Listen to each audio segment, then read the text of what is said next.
So the first example that I want to kind of point to, which I think is a really exciting one, is what we're doing. We call the Environmental Insights Explorer. And these are all public. You can go check them out.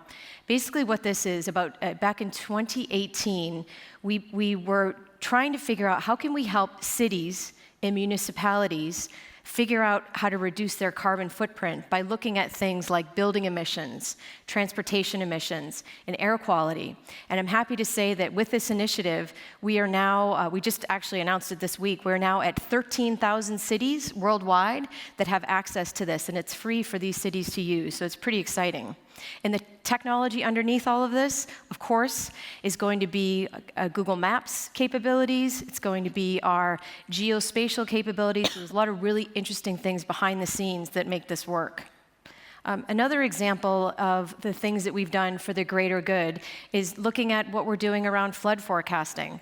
So again, taking our artificial intelligence, perhaps building some physics-based models, looking at things like the terrain, the elevation and things like that, and building some models so that you can run simulations so that for specific regions, you can actually create alerts that are location-based to let people know that there's some things that are happening.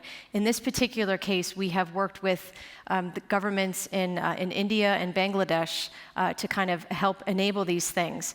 The same kind of mindset and technology could be used for other climate risks as well, things like wildfire, looking at water stress and drought. It's the same idea behind the scenes.